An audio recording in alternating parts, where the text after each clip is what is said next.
Hello बच्चों, welcome to मार्गदर्शन classes. तो बच्चों आज हम लोग क्लास 11th का ऑर्गेनिक केमिस्ट्री स्टार्ट करेंगे। देखेंगे बेसिक्स थोड़ा सा ऑर्गेनिक केमिस्ट्री के बारे में। ठीक है, तो सबसे पहला जो टॉपिक आता है हम लोग ऑर्गेनिक केमिस्ट्री में वो होता है हम लोग का नोमेनक्लेचर। क्या होता है वो? नोमेनक्लेचर मतलब क्या है कि naming of organic compound. Naming of organic compound. Naming of organic compound. तो हम लोग इसमें मतलब कि मेनली जो ये टॉपिक है ना, इसमें हम लोग मेनली बात किसके बारे में करने वाले हैं, वो हम लोग कार्बन के बारे में ही ज़्यादा चर्चा करेंगे। ठीक है, कार्बन कैसा बॉन्ड बनाता है वो तो हम लोग को सबको पता है कि कार्बन जो होता है वो कोवेलेंट बॉन्ड बनाता है। ठीक है, तो कार्बन जो बॉन्ड बनाता है उसके बारे में मतलब कि जैसे सपोज कीजिए कि ये लिखा हुआ है आपके सामने CH4 लिखा हुआ है। ठीक है, आपके सामने C2H6 लिखा हुआ है, या फिर इस तरीके से कोई एक स्ट्रक्चर बना के दे दिया। तो ये जो टॉपिक है इस तरीके से जो स्ट्रक्चर बना हुआ है ये लास्ट वाला, इसका नाम क्या होगा? और ये C2H6 लिखा हुआ है इसका नाम क्या होगा? CH4 है लिखा हुआ है इसका नाम क्या होगा? तो हम लोग आज यही सीखने वाले हैं। पहले तो हम लोग सिंपल करेंगे, उसके बाद धीरे धीरे हम लोग अपना लेवल बढ़ाते चलेंगे। ठीक है, तो पहले देखते हैं यहाँ पर जो लिखा हुआ है ये CH4, ये सिंपल होता है। पहले हम लोग को पता होना चाहिए, लिख देते हैं यहाँ पर अभी नाम। ये होता है हम लोग का मीथेन होता है। ठीक है, ये जो लिखा हुआ है हम लोग का इथेन लिखा हुआ है, और यहाँ पर जो लिखा हुआ है वो ब्यूटेन लिखा हुआ है। ठीक है, तो ये हम लोग एक तरीके का रिप्रेजेंटेशन होता है। ये रिप्रेजेंट करने का तरीका है, ये भी रिप्रेजेंट करने का तरीका है, दोनों है रिप्रेजेंटेशन का तरीका। हम लोग दोनों के बारे में डिस्कशन करेंगे। तो ये आप लोग यहाँ तक नोट कर लीजिए। आगे हम लोग चलते हैं अगले टॉपिक में, अगला पेज में। देखिए यहाँ पर सबसे पहले हम लोग ना जो नोमेनक्लेचर होता है उस नोमेनक्लेचर को समझने के पहले हम लोग थोड़ा सा ध्यान देंगे कि किस किस टाइप का कंपाउंड्स के बारे में हम लोग को पढ़ना है। तो सबसे पहले दो तरीके के कंपाउंड्स होता है वो हम लोग को पता होना चाहिए। एक होता है एलिफैटिक और एक होता है एरोमेटिक। ठीक है, तो एलिफैटिक का मतलब क्या है, एरोमेटिक का मतलब क्या है? एलिफैटिक में मतलब हम लोग कार्बन चेन के बारे में डिस्कस करते हैं। एरोमेटिक कंपाउंड के बारे में जनरली हम लोग बेंजीन वगैरह यहाँ पर जैसे ड्रॉ करे हैं, ये बेंजीन वगैरह के बारे में डिस्कशन होता है। तो हम लोग जो अभी कवर करेंगे वो होता है, वो कवर करने वाले हम लोग एलिफैटिक के बारे में। ठीक है, तो ये एलिफैटिक में ना हम लोग दो तरीके से देखेंगे। पहले एलिफैटिक में क्या होता है, एक होता है सैचुरेटेड, ये सब आप लोग बेसिक से, इसीलिए हम ज़्यादा टाइम नहीं दे रहे इस में। सैचुरेटेड होता है, एक होता है अनसैचुरेटेड। एक क्या होता है? अनसैचुरेटेड। तो ये बेसिक है, इसीलिए बहुत ज़्यादा डिस्कशन नहीं कर रहे हैं, तुरंत आगे चल रहे हैं हम लोग। तो ये सैचुरेटेड किसको बोलते हैं हम लोग? तो सैचुरेटेड कंपाउंड अगर सपोज कीजिए आपके सामने, ये एक एग्जांपल लेते हैं। सपोज कीजिए आपके सामने यहाँ पर एक बना हुआ है इस तरीके से CC, ये आपके सामने बना हुआ है इस तरीके से, हाइड्रोजन लगा हुआ है और यहाँ पर हाइड्रोजन लगा हुआ है। ठीक है, और एक हम कंपाउंड यहाँ पर ड्रॉ कर रहे हैं। सपोज कर लेते हैं यहाँ पर एक कंपाउंड हम ड्रॉ करते हैं इस तरीके से, यहाँ पर कंपाउंड ड्रॉ करती है। ठीक है, यहाँ पर एक ड्रॉ करती है, यहाँ पर ये। अब क्वेश्चन ये है कि दोनों में से यहाँ पर जो दोनों लिखे हुए हैं हम लोग, ये दोनों जो लिखा हुआ है, ये दोनों में से सैचुरेटेड कौन सा है और अनसैचुरेटेड कौन सा है? तो सबसे पहला जो आंसर होगा, सैचुरेटेड कभी भी हम लोग को पहचानना है ना, तो सैचुरेटेड उसको बोलते हैं जिसमें सिर्फ और सिर्फ सिंगल बॉन्ड रहता है। तो यहाँ पर दोनों स्ट्रक्चर में देख के ही पता चल जाएगा कि सिंगल बॉन्ड किसमें प्रेजेंट है। तो जो ऊपर वाला स्ट्रक्चर हम लोग बनाए हैं इसमें सिर्फ और सिर्फ सिंगल बॉन्ड प्रेजेंट है, तो इसमें हम लोग क्या बोलेंगे, ये कैसा है? Saturated compound. Saturated compound. ठीक है, और ये जो है मेरा नीचे बना हुआ जो है ये क्या है? Unsaturated compound. अनसैचुरेटेड क्यों बोले? कि जो सैचुरेटेड नहीं है वो अनसैचुरेटेड हो जाएगा। ऐसे भी हम लोग पहचान सकते हैं कि जिसमें डबल बॉन्ड या फिर ट्रिपल बॉन्ड प्रेजेंट होगा, जिसमें डबल बॉन्ड या फिर ट्रिपल बॉन्ड प्रेजेंट होगा उसको हम लोग क्या बोलते हैं? अनसैचुरेटेड बोलते हैं। तो इसको आगे अगर हम लोग कंटिन्यू करें, अगर हम लोग सैचुरेटेड के बारे में थोड़ा सा और हम लोग कंटिन्यू करें तो सैचुरेटेड का एग्जांपल क्या होता है? जैसे सपोज कीजिए यहाँ पर हम लिखे हैं सैचुरेटेड कंपाउंड्स। तो सैचुरेटेड कंपाउंड्स कहने का मतलब क्या है? हम लोग जनरली जो बात करते हैं यहाँ पर वो हम लोग एल्केन्स के बारे में बात करते हैं। किसके बारे में बात करेंगे? एल्केन्स के बारे में, क्योंकि एल्केन्स ऐसा ग्रुप है जिसमें हम लोग सिंगल बॉन्ड के बारे में पढ़ते हैं। मतलब कार्बन कार्बन के बीच में जो सिंगल बॉन्ड होता है एल्केन्स में, वही तो पढ़ते हैं हम लोग। अगर हम लोग अनसैचुरेटेड की बात करेंगे, अनसैचुरेटेड का बात करेंगे तो अनसैचुरेटेड में कैसा होता है ये? इसमें हो सकता है एग्जांपल क्या? अनसैचुरेटेड में क्या हो सकता है? एल्कीन्स हो सकता है, या फिर एल्काइंस हो सकता है, या फिर क्या हो सकता है? एल्काइंस। एल्काइंस। ठीक है, तो ये एल्केन, एल्कीन और एल्काइन, तीन चीज के बारे में सबको पता होगा। लेकिन एल्केन क्या होता है? सैचुरेटेड कंपाउंड का एग्जांपल होता है, और एल्कीन और एल्काइन क्या होता है? अनसैचुरेटेड कंपाउंड का एग्जांपल होता है। यहाँ पर सिंपल हम लोग रिप्रेजेंट करने के लिए क्या कर सकते हैं? C सिंगल बॉन्ड C लगा सकते हैं। एल्कीन्स में क्या होता है? C डबल बॉन्ड C होता है, और यहाँ पर C ट्रिपल बॉन्ड सी होता है। तो एक चीज ध्यान देना है हम लोग को, सपोज कर लेते हैं कि कोई एक स्ट्रक्चर बना हुआ है जिसमें 50 सिंगल बॉन्ड है, ठीक है, लेकिन एक अगर डबल बॉन्ड आ गया तो वो एल्कीन का कैटेगरी में नहीं रहेगा। एक भी अगर सिंगल बॉन्ड या फिर ट्रिपल बॉन्ड आता है तो वो अनसैचुरेटेड हो जाएगा, और अनसैचुरेटेड होने के साथ साथ वो क्या बनेगा, या फिर एल्कीन होगा या फिर एल्काइंस होगा। तो ये बेसिक था, इसके बारे में कोई डिस्कशन हम कर दिए थोड़ा बहुत। मेन जो हम लोग का टॉपिक है कि अगर हम लोग को नेमिंग करना है तो नेमिंग करने का तरीका क्या होता है, कैसे कैसे हम लोग नेमिंग करते हैं। तो सबसे पहला बेसिक से हम लोग स्टार्ट करते हैं, उस बेसिक को कंप्लीट करते ही आप लोग को थोड़ा थोड़ा समझ में आने लगेगा कैसे कैसे नाम लिखना है। तो एक हम यहाँ पर लिख रहे हैं, यहाँ पर सपोज कर लेते हैं कि यहाँ पर हम लिख रहे हैं नंबर ऑफ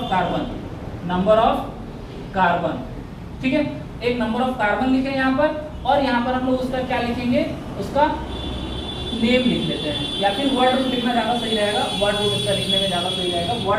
वर्ड रूट कहने का मतलब क्या है थोड़ा देर में समझ में आएगा। वर्ड रूट,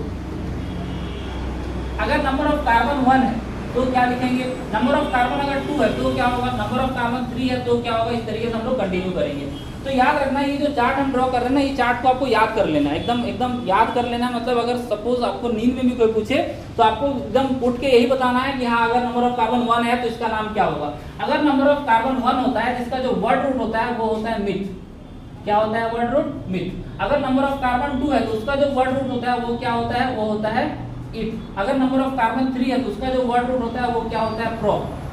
अगर नंबर ऑफ कार्बन 4 होगा तो उसका वर्ड रूट क्या हो जाएगा वो ब्यूट। अगर नंबर ऑफ कार्बन 5 है तो उसका वर्ड रूट क्या हो जाता है, वो होता है पेंट। और नंबर ऑफ कार्बन 6 रहेगा अगर तो उसका वर्ड रूट क्या हो जाएगा, हेक्स, ठीक है।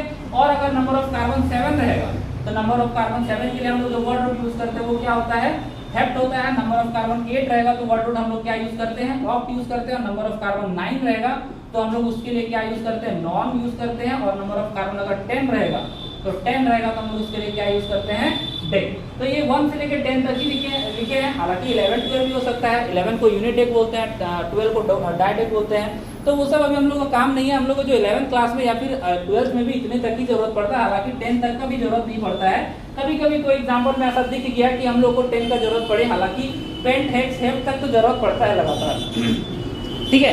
तो ये जो चार्ट है ना, ये चार्ट बहुत इंपॉर्टेंट है, आपको एकदम दिमाग में बैठा लेना है कि वर्ड रूट क्या होता है, कितना नंबर ऑफ कार्बन के लिए। एक बार रिपीट कर दे रहे हैं, इसको कैसे याद रखना है। देखिए, नंबर ऑफ कार्बन 1 होगा तो वर्ड रूट क्या हो जाएगा उसका, नंबर ऑफ कार्बन अगर 1 है तो उसका वर्ड रूट क्या होगा, मिथ होगा। नंबर ऑफ कार्बन 2 है तो उसका वर्ड रूट क्या हो जाएगा, ईथ हो जाएगा। नंबर ऑफ कार्बन अगर 3 है तो वर्ड रूट क्या होगा, प्रॉप। 4 के लिए होगा ब्यूट, 5 के लिए हो जाएगा पेंट, 6 के लिए हो जाएगा हेक्स, 7 के लिए हो जाएगा हेप, और 8 के लिए ऑक्ट, और 9 के लिए नॉन, और 10 के लिए डेक, ठीक है। अब इस वर्ड रूट को यूज करके ना हम कुछ एग्जांपल यहाँ पर बनाते हैं आपसे कि कैसे हमको नाम लिखने के लिए आसानी से समझ में आ जाएगा, कोई दिक्कत वाली बात नहीं है, ठीक है। अगर हम लोग करते हैं, अगर हम लोग को एल्केन्स का नाम लिखना है, क्या लिखना है, एल्केन्स का नाम लिखना है। सपोज करें जैसे कि यहाँ पर लिखा रहता है, कहीं कहीं पर आप लोग देखे होंगे कि मीथेन लिखा हुआ है, ठीक है, कहीं कहीं पर इथेन लिखा हुआ है। तो ये इथेन लिखा हुआ है ना, तो इसी इथेन में ही छिपा हुआ इसका स्ट्रक्चर क्या बनेगा, इसका फॉर्मूला क्या होगा। तो अगर हम लोग एल्केन्स का नाम लिखेंगे, सिंपल, अगर एल्केन्स का नाम लिखें तो सबसे पहले हम लोग को क्या जानना पड़ेगा एल्केन्स के बारे में। ये जो एल्केन लिखे हैं, इस ANE का मतलब क्या है, ये ANE जो लिखा हुआ है इसका मतलब क्या है। इस ANE का मतलब क्या है ना, सिंगल बॉन्ड। इस ANE का मतलब क्या है, सिंगल बॉन्ड। तो कहीं भी अगर आपको दिखा, जैसे इस तरीके से सपोज आपको दिख रहा है यहाँ पर मीथेन दिख रहा है, तो ये ANE दिख गया ना, तो मतलब क्या है कि जब मीथेन हम लोग स्ट्रक्चर ड्रॉ करेंगे, उस स्ट्रक्चर में हर जगह पर सिंगल बॉन्ड का ही यूज होगा। जैसे कहीं पर अगर आपको दिख रहा है प्रोपेन दिख रहा है, तो ये प्रोपेन में फिर से ANE आ गया, यहाँ भी ANE, यहाँ भी ANE। तो ये ANE क्या रिप्रेजेंट करता है कि जो स्ट्रक्चर हम लोग ड्रॉ करेंगे उस स्ट्रक्चर में हर जगह पर सिंगल बॉन्ड होगा, ठीक है। अब आगे हम लोग चलते हैं थोड़ा सा, हम लोग एक फॉर्मूला लिख लेते हैं, जनरल फॉर्मूला एल्केन्स का क्या होता है। जनरल फॉर्मूला ऑफ एल्केन्स, ये क्या होता है, एल्केन्स, ये होता है CnH2n+2, CnH2n+2। बस इसी को यूज करते करते सब कुछ हम कवर करने वाले हैं, ठीक है। चलते हैं, पहला क्या कर रहे हैं हम लोग, n का वैल्यू 1 लेते हैं। फर्स्ट केस क्या मान लेते हैं, अगर n का वैल्यू 1 लेंगे, अगर n का वैल्यू हम लोग क्या लेंगे 1, अगर n का वैल्यू 1 लेंगे तो हम लोग का फॉर्मूला क्या बनेगा, ध्यान से देखिए, C1 बनेगा कि नहीं बनेगा, ठीक है, H2 × 1+2। तो क्या फॉर्मूला बन गया हम लोग का, C1H2 × 1 2 + 2 that is equal to 4। तो क्या फॉर्मूला बन गया, CH4। इसी को हम लोग क्या लिखते हैं, CH4 लिखते हैं। अब ये CH4 लिखे हैं तो इस CH4 में हम लोग नाम क्या लिखेंगे, इसका नाम क्या लिखेंगे, ये समझने वाली बात है, ध्यान से देखिए। ये CH4 में नंबर ऑफ कार्बन कितना है, इस CH4 में अगर हम लोग बात करें तो नंबर ऑफ कार्बन कितना है, यहाँ पर हम लिख लेते हैं कि नंबर ऑफ कार्बन यहाँ पर कितना है, नंबर ऑफ कार्बन मेरा है 1 के बराबर। और अभी हम पिछले स्लाइड में देखते हैं, पिछले स्लाइड में जो नंबर ऑफ कार्बन 1 के लिए हम लोग नाम क्या लिखे हैं, नंबर ऑफ कार्बन 1 के लिए क्या लिखे हैं, वर्ड रूट मिथ लिखे हैं, मिथ। तो ये मिथ जो लिखा हुआ है, तो इसका नाम लिखने के समय हम लोग को ये दिमाग में रखना पड़ेगा कि नंबर ऑफ कार्बन अगर 1 है तो उसका वर्ड रूट क्या था हम लोग का।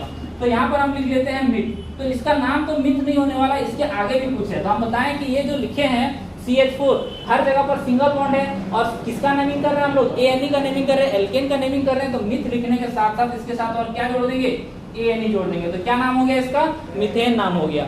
ठीक है, ये जब n=1 केस था, n=1 वाला केस जो था उसको हम लेके देखें कि n=1 लेने पे क्या आता है। तो हम लोग जब n=1 लेंगे और जनरल फॉर्मूला ये यूज करेंगे, जनरल फॉर्मूला अगर हम लोग इसको यूज करते हैं तो फर्स्ट हम लोग क्या बनेगा, CH4 बनेगा। और CH4 के लिए जो नाम लिखते हैं हम लोग क्या लिखते हैं, मीथेन लिखते हैं। अब बात आई इसकी स्ट्रक्चर की, इस जो CH4 लिखे हैं इसका स्ट्रक्चर कैसे बनाएंगे हम लोग। इसका स्ट्रक्चर ध्यान से देखिए कैसे बनेगा, क्योंकि ये एल्केन फैमिली का है। एल्केन फैमिली का होने का मतलब क्या है कि हर जगह पर सिंगल बॉन्ड, और ऐसे जो सिंगल बॉन्ड और डबल बॉन्ड और ट्रिपल बॉन्ड का बात करते हैं वो कार्बन और कार्बन के बीच का बात करते हैं। यहाँ पर तो कार्बन एक ही है, तो यहाँ पर तो सोचने वाली बात ही नहीं है कुछ, सिंपल इस कार्बन का वैलेंसी को हम लोग कंप्लीट करना है। तो इसका स्ट्रक्चर अगर हम लोग यहाँ पर ड्रॉ कर देते हैं, सपोज इसका स्ट्रक्चर, चलिए यहाँ पर थोड़ा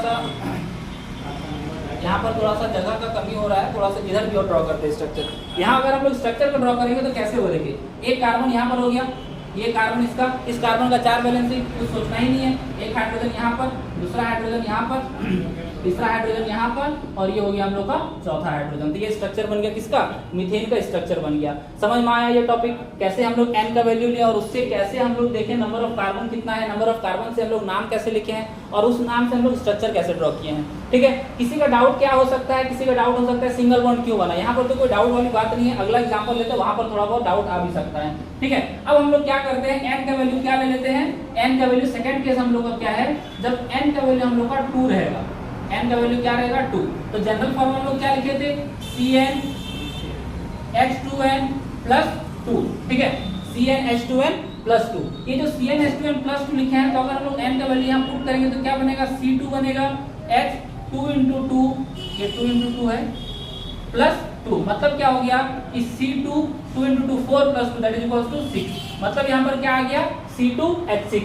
अब C2H6 जो कंपाउंड बना है इसका हम लोग नाम क्या बोलेंगे, इसका नाम का सिंपल सा तरीका क्या बताएं कि नंबर ऑफ कार्बन कितना होगा, उस कार्बन से पता चल जाएगा हम लोगों को कितने क्या है। तो यहाँ पर अगर हम लोग नंबर ऑफ कार्बन का बात करेंगे, यहाँ पर अगर हम लोग नंबर ऑफ कार्बन का बात करेंगे तो नंबर ऑफ कार्बन कितना है हम लोग का 2 है। तो नंबर ऑफ कार्बन 2 के लिए फिर से देखिए स्लाइड में फिर से देखिए कि नंबर ऑफ कार्बन जब 2 था तो हम लोग क्या वर्ड रूट लिखे थे, तो वर्ड रूट हम लोग को क्या होता है, इथ हो गया। तो अगर हम लोग देखें इथ हो गया तो क्या नाम होगा, तो यहाँ पर हम लोग लिख देते हैं इथ।